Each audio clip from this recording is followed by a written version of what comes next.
Sir আসবো? এসো। Sir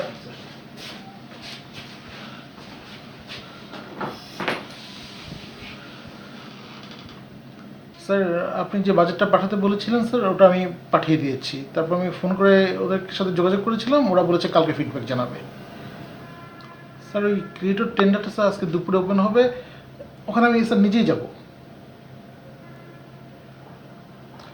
sir আমাদের একটা গুড নিউজ আছে স্যার, ইন্টারেক্টিভের যে বিলটা আমাদের অনেকদিন ধরে আটকে ছিল ওটা স্যার নেক্সট উইকে ক্লিয়ার হয়ে যাচ্ছে। তুমি এক্ষুনি তোমার সিটে গিয়ে একটা লিস্ট তৈরি করো। কিসের লিস্ট স্যার? সকাল 9টায় কারা কারা অফিসে আসে তাদের নামে একটা লিস্ট করবে, আর কারা 9টার পরে আসে তাদের একটা লিস্ট করবে। Yes sir. আমি সকাল 9টায় অফিসে আসি, দেখি অর্ধেক অফিস ফাঁকা। ওয়াই? যার যখন খুশি তখন অফিসে আসছে, যখন খুশি অফিস থেকে যাচ্ছে। অফিসে কোনো ডিসিপ্লিন নেই। এইভাবে কি একটা অফিস চলে নাকি? No sir. কোন সুযোগটা তারা পাচ্ছে না? প্রত্যেক মাসে 28-29 তারিখে তাদের বেতন দেওয়া হচ্ছে। বেতনটা যদি তাদেরকে টাইমলি আমরা দিতে পারি, তারা অফিসে টাইমলি আসতে পারবে না কেন? Yes sir. পৃথিবীর সমস্ত অফিসে মর্নিং শোজ দ্য ডে, আর আমার অফিসে এসে evening shows the day. Sorry sir. আরে কি তখন থেকে ইয়েস স্যার, নো স্যার, জি স্যার করছো? যাও লিস্টটা তৈরি করে নিয়ে এসো। Okay sir. আসো না। জি স্যার। তুমি যদি লেট করে আসো তোমার নামটা যেন লিস্টে থাকে। Yes sir. নো স্যার, আমি তো স্যার 9:15 আগে অফিস চলে আসি। আচ্ছা আচ্ছা হয়েছে, যাও লিস্টটা করে নিয়ে এসো। জি স্যার। আসসালামু আলাইকুম স্যার।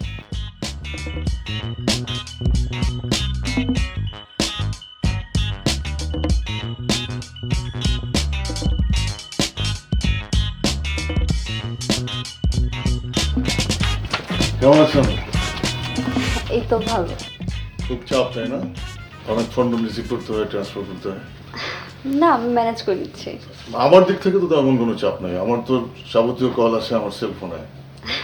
আসলেও সমস্যা ছিল না, এটা তো আমার কাজ। আপনার জবটা অনেক ডিফিকাল্ট জব। মানে এই যে মানে আপনার যদি মন খারাপ থাকে কোনো কারণে, মেজাজ খারাপ থাকে বা কোনো পার্সোনাল ঝামেলায় আছেন, তারপর আপনাকে হাসি মুখে সব কিছু ম্যানেজ করতে হয়, কল রিসিভ করতে হয়, তাই না? হ্যাঁ, কাজ তো করতেই হয়। আর আপনার বাসা যেন কোথায় বলছিলেন? মুগ্ধপাড়া। মুগ্ধাপাড়া? ওটা তো অনেক দূর। ওখান থেকে আপনি অফিসে আসেন কিভাবে? বেশি কিছু করতে হয় না, বাসা থেকে বেরোয় বাস নেই, বাস স্ট্যান্ডে নামি, তারপর রিক্সা নিয়ে চলে আসি। না না না, আপনি তো অফিসে আসেন 9টায়, তার মানে আপনাকে রওনা দিতে হয় মিনিমাম 2 ঘন্টা আগে, রাস্তায় যে জ্যাম ট্যাম থাকে। তার মানে আপনি ওঠেন কটায়? মানে 5টা 5:30টায়? মানে ঘুম হয় ঠিকঠাক মতো? কাজ তো করতে হয়।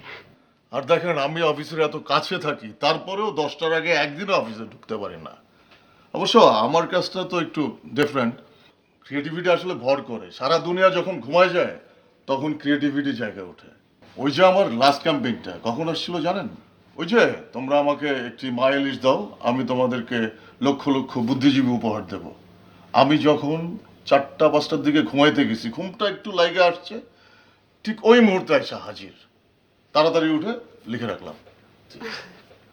এই হচ্ছে ক্রিয়েটিভিটির কাজ। আপনি যেন কিসে অনার্স করেছেন বলছিলেন? মার্কেটিং। মার্কেটিং এ? ইম্পসিবল। মার্কেটিং এ অনার্স করে আপনি রিসিপশনে কাজ করছেন? It's not fair. ভাই, এটা তো আমার ফার্স্ট জব, আর কোনো কাজকেই আসলে ছোট করে দেখার কিছু নাই। আপনার জায়গা তো বাইরে না, আপনার জায়গা ভিতরে, আপনি ভিতরে কাজ করবেন। আমি তো মাত্র শুরু করলাম, হয়তো সামনে অন্য কোনো অফিসে মার্কেটিং ডিপার্টমেন্টে জয়েন করবো। না, অন্য কোথাও কেন যাবেন? আপনি এখানে জব করবেন। আজকে আমি এজিমের সঙ্গে কথা বলবো, ও যেন সামনের মাস থেকে আপনাকে মার্কেটিং এ রিক্রুট করে নেয়। না না না ভাইয়া, এজেন্ট স্যারকে কিছু বলার দরকার নেই। উনি শুনলে অযথা রাগ করবেন, আমার উপর এসে রাগারাগি করবেন, আর হয়তো বা উনি এটাও ভাবতে পারেন যে আমি আপনাকে বলতে বলেছি। না না, আপনি আমাকে বলবেন কেন? আমি আমার দায়িত্ববোধ থেকে বলবো, ঠিক আছে? আপনি কোনো টেনশন করবেন না, কোনো ঝামেলা হবে না।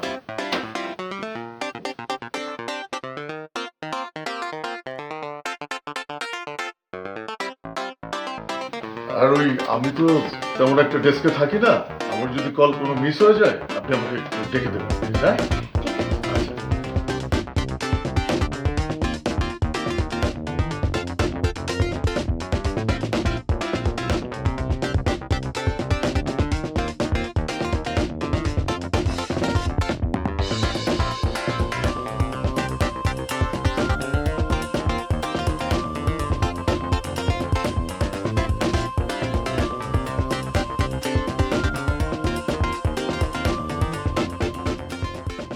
তুমি যে এইভাবে রাতে ফোনটা অফ করে দিলা, কাজটা কি ঠিক করছো? ঢঙের কথা বলবা না। তুমি যে কি কি করে বেড়াচ্ছ আমি তার সব খবর পাইছি। আর আমি যে 4টা পর্যন্ত ফোনে ট্রাই করেই গেলাম, আমার ব্যাটারিও মারা গেল, আমিও মারা গেলাম। তুমি রিসেপশনের ওই মেয়েটার ফোন নাম্বার জোগাড় করার চেষ্টা করো নাই? রিসেপশনের কোন মেয়েটা? কথা ঘুরাবা না। নতুন যে মেয়েটা জয়েন করছে ওর পার্সোনাল নাম্বার নিতে তোমার এত ইন্টারেস্ট কেন? শোনো, তোমার কিন্তু একটা কথা বুঝতে হবে, আমি এই এজেন্সির ক্রিয়েটিভ ডিরেক্টর।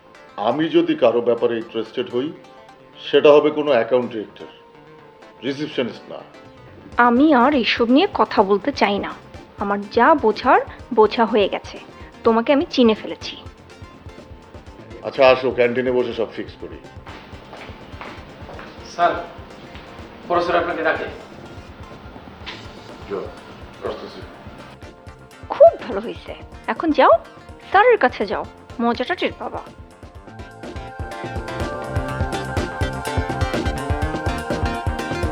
আসবো।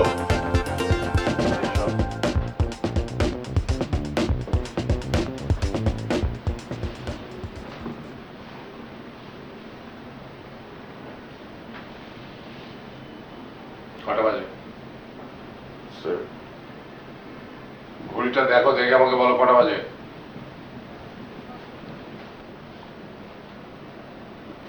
স্যার আমার ঘড়ির ব্যাটারি সম্ভবত একটু ডাউন স্যার। ঘড়ির ব্যাটারি ডাউন হয়নি, ডাউন হয়েছে তোমার নিজের ব্যাটারি। 9টায় অফিসে আসার কথা, এখন বাজে 10:30। স্যার আসলে কালকে রাতে একটা আইডিয়া ডেভেলপ করতে করতে ঘুমাতে দেরি হয়ে গিয়েছিল, তো এই অফিসে আসতেও একটু দেরি হয়ে গেল স্যার। Sorry sir. আইডিয়া, এইসব ফালতু কথা একদম বলবে না, আর কোনো এক্সকিউজ দেবে না। যত সব ফালতু আইডিয়া বের করবে তার জন্য দেরি করে অফিসে আসবে। তোমাকে যে আমি বলেছিলাম একটা আচারের ট্যাগ লাইন বের করতে, সেটা কোথায়? ওটা হয়ে গেছে স্যার। তো করে ফেলেছো কই? এখনো তো আমার হাতে আসেনি। স্যার ধরেন আমাদের আচারের টিজি তো ফ্যামিলি, তো নর্মাল বাঙালিরা আসলে কি খায়? ভাত। সকালে ভাত খায়, দুপুরে ভাত খায়, রাতে ভাত খায়, এমনকি পান্তা ভাতও খায়। বটম লাইনে এসো। জি স্যার, যেহেতু বাঙালিরা ভাত খায়, আমরা ধরে নিচ্ছি এই আচারটাও তারা ভাতের সঙ্গে খাবে। সো আমাদের ট্যাগলাইন হচ্ছে অমুক আচার তেতো ভেতো বাঙালি। তুমি কি আমার সাথে ফাইলও করছো? কেন স্যার? তোমাকে এইসব ফালতু আইডিয়ার জন্য বেতন দিয়ে রেখেছি। স্যার কোনো ভুল হয়ে গেছে। তোমাকে আমি বলেছি একটা টক আচারের জন্য ট্যাগ লাইন তৈরি করতে, আর তুমি সেই টককে বানিয়ে ফেলেছো তেতো বেটার। তুমি তো বাংলাও বোঝো না, তেতো বাঙালি মানে কি? স্যার তোমার টেবিলে যাও, ডিকশনারি দেখে এসে আমাকে বলো। স্যার আমি আসলে টক আর তেতো ভুলিয়ে ফেলেছি। না তো ফেলবেই তো, এসব ফালতু লোকের বেতন দিয়ে রেখেছি আমি এখানে। স্যার আমি কিন্তু টক দিয়ে একটা ট্যাগলাইন এখনই বানিয়ে ফেলতে পারি স্যার। একটা আইডিয়াও অলরেডি মাথায় এসে গেছে। স্যার বাঙালির আরেকটা বৈশিষ্ট্য হচ্ছে বাঙালি প্রচুর কথা বলে। যেহেতু বাঙালি প্রচুর কথা বলে, তাই বাঙালির এই বৈশিষ্ট্যের সাথে আমাদের আচারের টেস্টটা অ্যাড করে আমরা বলতেই পারি অমুক আচার talkative Bangali, talkative Bangali sir. Get out, get lost.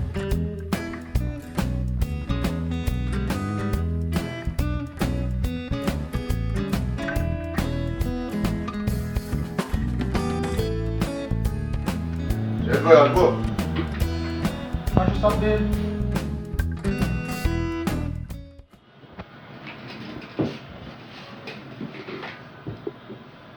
এইভাবে আর হচ্ছে না জাহিদ ভাই। সকাল 9টায় নাকি অফিসে আসতে হবে, এভাবে কি ক্রিয়েটিভিটি হয়? আপনারা তো খালি সামনের গল্প দেখেন, পিছনের গল্প তো কিছুই জানেন না। কত কষ্ট করতে হয়, কত হোমওয়ার্ক করতে হয়, মাথা ঠান্ডা রাখতে হয়, কত রেফারেন্স ঘাটতে হয়, তারপরে না একটা কিছু দাঁড়ায় বা দাঁড়ায় না। এভাবে হয় না, হচ্ছে না। আমি সম্ভবত অন্য কোথাও দেখবো। ম্যানেজমেন্টে যে তোমাকে নিয়ে ভাবতেছে সেটা জানো, কারণ তুমি হচ্ছে খুবই বিলাসী আর আয়েসি ক্রিয়েটিভ ডিরেক্টর। আমাদের এত বিলাসী আর আয়েসি লোকের দরকার নেই। আমরা নতুন লোক নিব যে একটু কম বিলাসী, কম আয়েসি, কিন্তু অফিসের ডেকোরাম মানবে, টাইম টেবিল ঠিক রাখবে, একটু কম ক্রিয়েটিভ যদি হয় তাতেও আমার কোনো সমস্যা নেই। এইটা একটা কথা বললেন জাহিদ ভাই। ওই যে একটা নতুন ছেলে নিচ্ছেন, তবু সকাল 8টায় অফিসে আসে, সারাদিন কোনো কাজ করে না, একটা আইডিয়া ডেভেলপ করতে দিলে হা হয়ে থাকে। দিন শেষে কিন্তু আমারই কাজটা করতে হয়। ক্রিয়েটিভিটি কি ঘড়ি ধরে হয় জাহিদ ভাই? একটা পাকা কলাতে আপনি যা যা পাবেন, 1 ডজন কাঁচা কলায় আপনি তা তা পাবেন না জাহিদ ভাই। এটা বুঝতে হবে আপনাকে। কাঁচা কলা কিভাবে পাকাইতে হয় ম্যাজবিন খুব ভালো করে জানে। তোমার পাকাইছে না, নতুন আরও কাঁচা কলা নিব, ওটাকেও পাকাবো। শুনো, অপরচুনিটি পাইছো, যাও গা। তুমিও ভালো থাকো, আমরাও ভালো থাকি। এই যে জাহিদ ভাই, আপনি তো সিরিয়াস হয়ে গেলেন। এই অফিসের শুরু থেকে কে কে আছে? আমি আর আপনি। কতজন আসলো গেল, আমি আর আপনি কিন্তু ঠিকই রয়ে গেলাম, থাকবো। আমি আপনার সাথে মজা করলাম আর কি। সাব্বির, মজা আলাপ শেষ হয়েছে, আর প্লিজ সিটে যাও।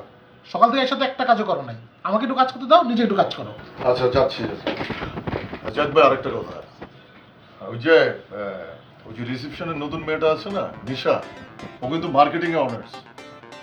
আপনি ওকে মার্কেটিং এ নিয়ে নেন। রিসেপশনে তো যে কাউকে নিতে পারবেন, খামাখা রিসেপশনে একটা শিক্ষিত মেয়ে ওয়েস্ট হচ্ছে।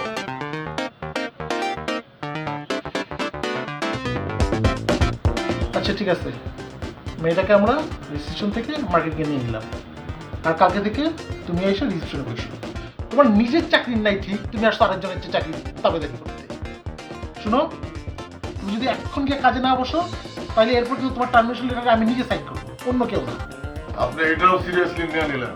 আমি আপনাকে বললাম আর কি, খামাখা জাহিদ ভাই।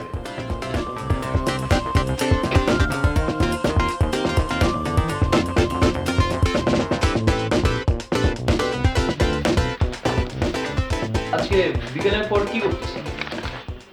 বিকালের পর আপনাকে কেন করবো? না না, চিন্তা করলাম আপনাকে নিয়ে একটু সিনেপ্লেক্সে যাব। সিনেপ্লেক্সটা কেন? সিনেমা দেখতে। আমি অলরেডি স্পাইডারম্যানের 2টা টিকিট ম্যানেজ করে রাখছি, একটা আমার জন্য, একটা আপনার জন্য। আমার কি সিনেমা দেখা লোকের অভাব পড়ছে? ও, অভাব পড়ে নাই? না। কার সাথে যাবেন? আপনাকে কেন বলবো? বলেন। আছে একজন। সাব্বির ভাইয়ের সাথে যাবেন? গেলে আপনার কি? না, আমার কি, আপনি ধরা খাবেন। কিরকম? সাব্বির ভাইয়ের সাথে শারমিনাপুর একটা কানেকশন আছে। যা। সত্যি? না। পুরো অফিস জানে আর আপনি জানেন। আচ্ছা জানলে জানো, আমার কি? আমি কি একবার বলছি যে আমি ওর সাথে যাবো?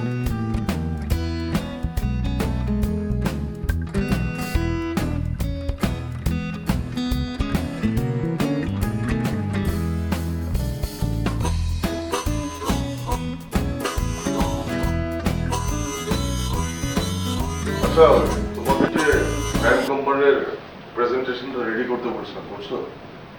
ওটা তো ভাই করে ফেলছি, আপনাকে মেইলও করে দিচ্ছি অলরেডি। মেইল করছো? বলবো না, জানাবো তো। কেন ভাই, আপনি মেল চেক করেন নাই? 24 ঘন্টা মেল বক্স খোলা রাখবো? আর চেক করলে তোমাকে জিজ্ঞেস করতাম? আর সোলারের যে ব্রিফটা আসছিল, ওটার স্টোরি লাইন হয়ে গেছে? ওটাও করা হয়ে গেছে, আমি 1 ঘন্টার মধ্যেই পাঠিয়ে দিচ্ছি আপনাকে মেল করে। আচ্ছা। আর ওই যে জেন কোম্পানি থেকে যে ফিডব্যাকটা আসছিল, ওটা কারেকশন করে পাঠানো হয়েছে? ভাই ওটা তো আমার অ্যাকাউন্ট না, কার অ্যাকাউন্ট? ওটা তো শারমিন আপু দেখে। শারমিন তো সব অ্যাকাউন্ট দেখে। তুমি এক কাজ করো, আজকে সন্ধ্যার মধ্যে সবগুলো কারেকশন করে পাঠাবে। ভাই আজকে সন্ধ্যায়? কেন, কি সমস্যা? আজকে বিকালে একটু কাজ ছিল। কি কাজ? একটু ডাক্তার কাছে যেতাম বিকালবেলা, অনেক দিন ধরে পেটে সমস্যা তো। উল্টাপাল্টা খাবার খেলে তো পেটে সমস্যা হবেই। আদা খাও, পেট ঠিক হয়ে যাবে, ডাক্তারের কাছে যেতে হবে না। ভাইয়া কালকে বিকালে করে দিই। শোনো, কাজ করতে আসছো, মন দিয়ে কাজ করো। আমরা যখন কাজ শুরু করছিলাম তখন দিনরাত খেয়াল থাকতো না, শরীর ভালো কি খারাপ খেয়াল থাকতো না, মন ভালো কি খারাপ খেয়াল থাকতো না, শুধু কাজ করে গেছি। আর সেই জন্যই কোম্পানিটা বড় হয়েছে, যেখানে তোমরা কাজ করতে আসছো। সব মন দিয়ে কাজ করো, এদিক সেদিক ছোক ছোক করো না। এটা কম্পিটিশনের যুগ, ফালতু জায়গায় কম্পিটিশন না দেখা, কাজের জায়গায় কম্পিটিশন দেখাও। বুঝতে পারছো? জি ভাই। জি ভাই। শোনো, আদা খাও।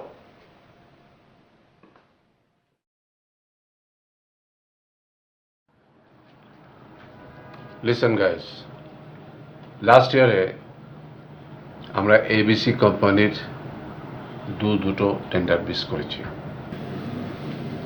একটা মিস করেছি বাজেটগত কারণে, আমাদের কোটেশন হাই ছিল, our quotation was higher, but the second one আমরা মিস করেছি বা পেতে পাইনি, just because of this man, this creative director, his inefficiency. And now I have this project in my hand. আমাদের হাতে আর একটা সুযোগ এসেছে। I have worked on this. আমি প্রচুর পরিশ্রম করছি এই কাজের উপরে। এই সুযোগটা আমরা যেন না হারাই। এই কাজটা আমাদের পেতে হবে, পাওয়ার যথেষ্ট সুযোগ আছে, provided that you people prepare a very, very acceptable and very good presentation. Sir আমি অলরেডি একটা প্ল্যান করে রেখেছি স্যার। প্ল্যানটা হচ্ছে আমাদের কথা বলার মধ্যে কথা বলাটা ইনডিসেন্ট। এটাকে কতবার শেখাবো তোমাদের? ও স্যার এমনি বেশ কথা বলে স্যার, মানে স্যার এখনো ব্রিফ শেষ করলো না, উনি আসছে প্ল্যান নিয়ে। স্যার আপনি ব্রিফটা কন্টিনিউ করেন। সো আমাদের প্ল্যান হচ্ছে আমরা অল বাংলাদেশ ক্যাম্পেইনে নেব। আমরা প্রত্যেকটি বিভাগীয় শহরে যাব, ক্যাম্পেইন করব, আর তারপর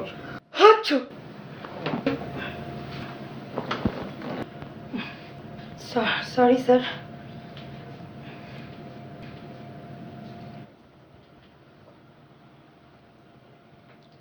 হ্যাঁ, তারপর আমাদের এটিএল এবং বিটিএল ক্যাম্পেইনও হবে। এটিএল ক্যাম্পেইনে আমরা দেখাতে চাই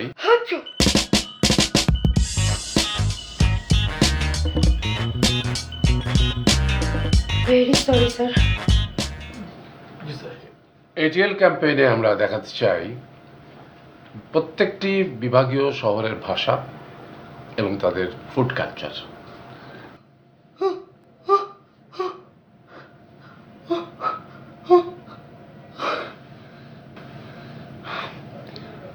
হয়নি sir, sorry sir. You are fired. Sir I said you are fired. আমি তখন থেকে কোটি টাকার একটা প্রজেক্ট নিয়ে কথা বলছি আর তুমি কন্টিনিউয়াসলি আমাকে ইন্টারাপ্ট করছো। তোমার কোনো কমন সেন্স নেই, কোনো সিভিক সেন্স নেই। তুমি এখানে চাকরি করতে এসছো। জাহিদ, এক্ষুনি ওর টার্মিনেশন লেটার নিয়ে আমার এখানে পাঠিয়ে দাও। আমি ওকে আর 1 মিনিট এই অফিসে দেখতে চাই না। জি স্যার, আপনি কোনো টেনশন করুন না স্যার, আমি রেডি করে ফেলবো স্যার, আপনি ব্রিফটা কন্টিনিউ করেন স্যার। নো, এক্ষুনি নিয়ে আসো, রেডি করে যাও। Okay sir. আর তোমরা বসে আছো কেন? মিটিং এখন আর হবে না, 2 ঘন্টা পরে হবে, যাও।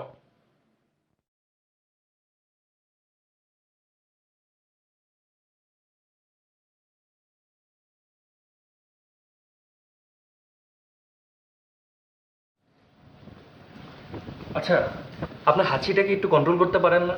আপনি স্যারকে চিনেন না? উনি নর্মাল কোনো কথা ইন্টারাপশন পছন্দ করেন না, আপনি তো একের পর এক হাঁচি দিয়ে যাচ্ছেন। আজব তো, মানে হাঁচির উপর কি এটা কন্ট্রোল আছে নাকি? যে ইচ্ছে হলো আমি হাঁচি দিলাম, আর ইচ্ছে হলো আমি বুকে ব্রেক দিয়ে দিলাম। আমি জানি হাঁচির উপর কোনো কন্ট্রোল নেই, বাট এখন দেখেন চাকরি তো নেই। আসলে স্যার একটু বেশি বেশি করে ফেলছে।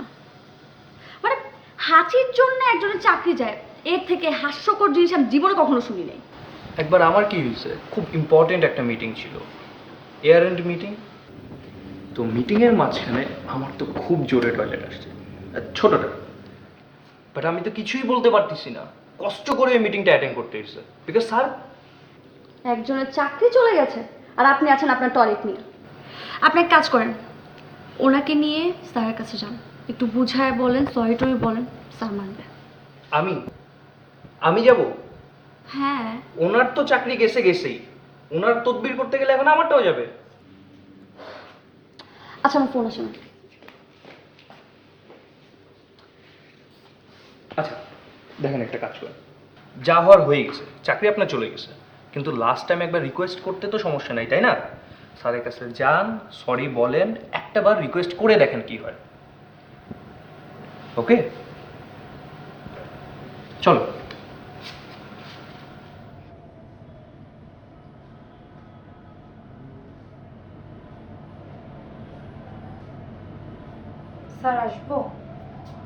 বসো।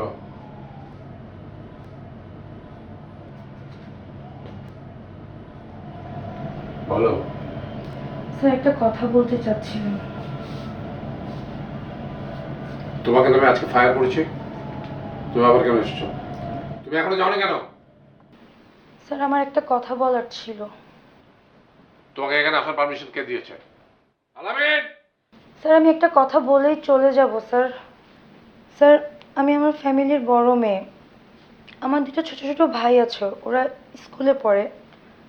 2 বছর আগে আমার বাবা মারা গিয়েছে। এরপর থেকে স্যার আমার ফ্যামিলি পুরো ইনকামটাই আমার উপরে।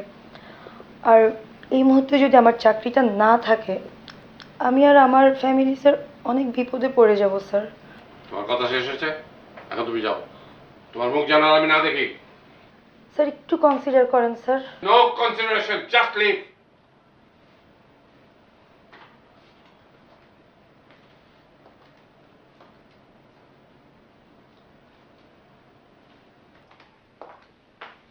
স্যার স্যার আপনি অনেক বড় মানুষ হতে পারেন, আপনাকে কিছু বলার ক্ষমতা আমার নেই।